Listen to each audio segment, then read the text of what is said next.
बदलापूरमध्ये स्वसंरक्षणामुळे जो एन्काउंटर आमच्या पोलिसांनी केला त्याचं समर्थन करण्यापेक्षा त्या दिवसापासून महाविकास आघाडीच्या सगळ्याच नेत्या मंडळींना मिरच्या झोंबलेल्या आहेत. त्या नराधमाच्या ची बाजू ही पूर्ण बेशरम लोकांची टोळी मोकळ्या पद्धतीने घेते. त्यांच्या डोक्यामध्ये आमच्या आदरणीय देवेंद्र फडणवीस साहेबांचा द्वेष एवढा नसामध्ये भरला आहे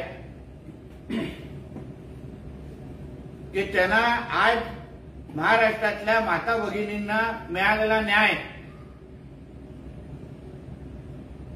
सुरक्षतेची भावना ह्यापेक्षा मोठा देवेंद्रजींच्यावर असलेला द्वेष हा त्यांना मोठा वाटतोय. हो, आमचे देवाभाऊ आहेत सिंगम.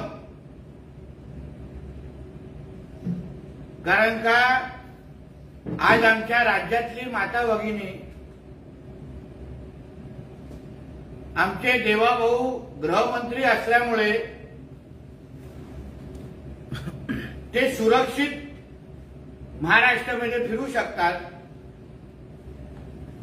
माता भगिनींना माहिती आहे की त्यांच्याकडे कोणीही वाकड्या नजरेने पाहिलं तर देवाभाऊ त्यांना जागेवर ठेवणार नाही. अशा पद्धतीची भावना राज्यातल्या माता भगिनींची तयार झालेली आहे. आणि म्हणूनच हा संजय राजाराम राऊत सकाळी उठून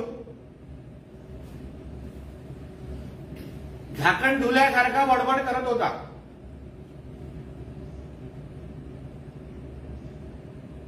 आता बलात्कारांच्या बद्दल, महिला अत्याचाराबद्दल कोणी बोलावं ह्याची काहीतरी चौकट असली पाहिजे.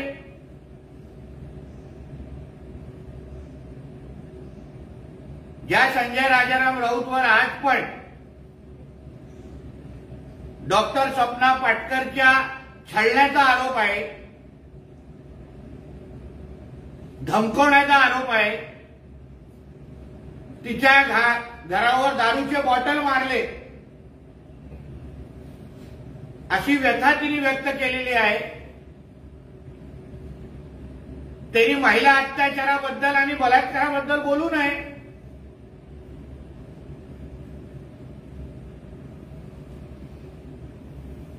पहिलं त्या डॉक्टर महिलेला तू काय छळतोयस याबद्दल थोडी माहिती दे, तिला तिची माफी माग आणि मग देवाभाऊ आणि आमच्या सरकारवर सिंगम आणि या सगळ्या गोष्टीची बडबड करायला हिंमत कर. नाहीतर कधीतरी आमच्या त्या बहिणीला सुरक्षित ठेवण्यासाठी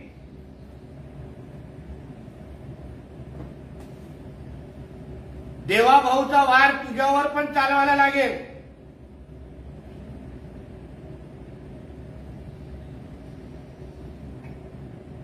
म्हणे ते शाळेतले काहीतरी पॉर्न फिल्मचा उल्लेख केलाय, ते संघाशी निगडीत होते. आता पॉर्न फिल्म आणि तुझ्या मालकाच्या मुलाचा काय संबंध हे कधीतरी आम्हाला मग बोलायला लागेल, तोंड उघडायला लागेल.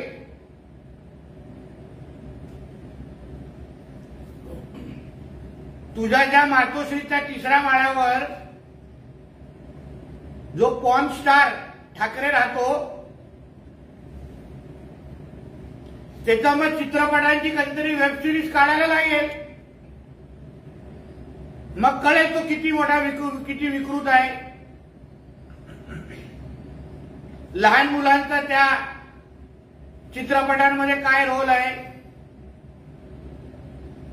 म्हणून उगाच आमच्या राष्ट्रीय स्वयंसेवक संघ असेल, आमच्या भारतीय जनता पक्षाचे नेते मंडळींना बोलण्या अगोदर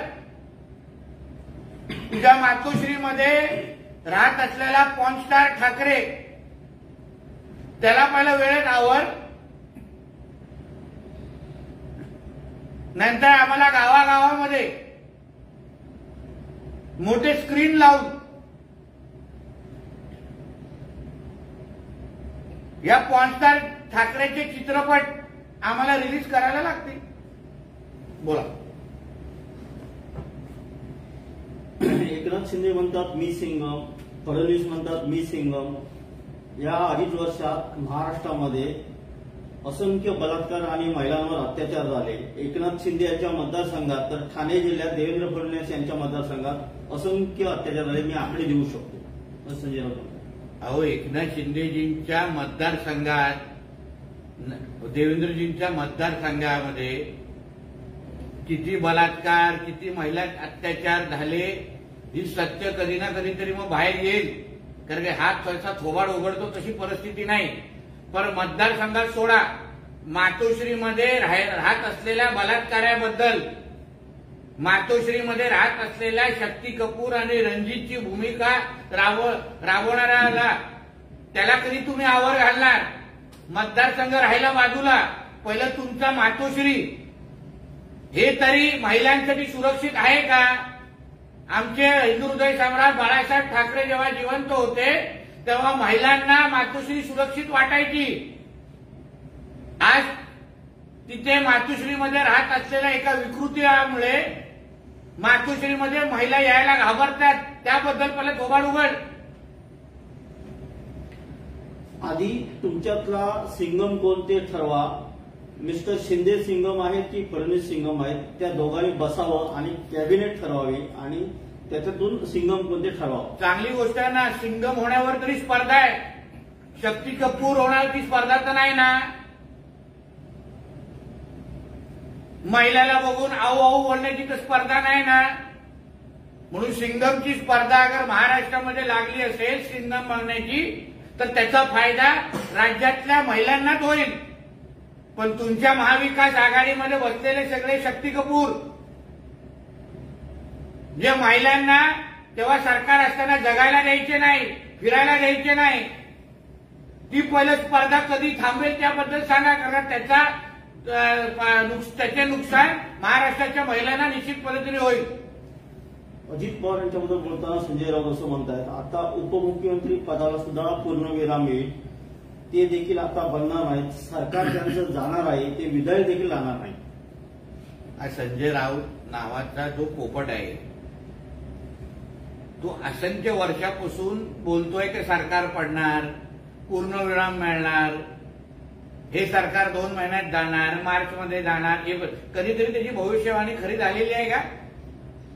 आज चौपाटीवर बसून जे थगे असतात ना, जे झोळी घेऊन भविष्यवाणी बोलतात, असे पोपट वाजत असतात, त्याच्यातला हा ठग्या आहे. ठग्या. उत्तर महाराष्ट्रासाठी भाजपकडून नवी रणनीती आखण्यात आली आहे. ठाकरे गट, पवार गट आणि काँग्रेसचे कार्यकर्ते पुढून आपल्याकडे आणा अशा सूचना अमित शहानी भाजप पदाधिकाऱ्यांना दिल्या आहेत. नाशिकमध्ये भाजपच्या बैठकीत अमित शहानी या सूचना दिल्या. आपला पक्ष वाढवण्याच्या दृष्टिकोनातून जर जे कार्यकर्ते महाविकास आघाडीतून आपल्या पक्षामध्ये येऊन ताकद देत असतील, जे सक्षम कार्यकर्ते ज्यांच्यावर महाविकास आघाडीच्या या तिन्ही पक्षामध्ये ज्यांच्यावर अन्याय होत असेल, त्यांना अगर आपल्या पक्षामध्ये आणण्याची सूचना आदरणीय अमित शहाजींनी दिली असेल तर त्याच्यामध्ये काहीच चूक नाही. त्याच्यावर आम्ही सगळे भारतीय जनता पक्षाचे कार्यकर्ते काम करतोच आहे. अजित पवार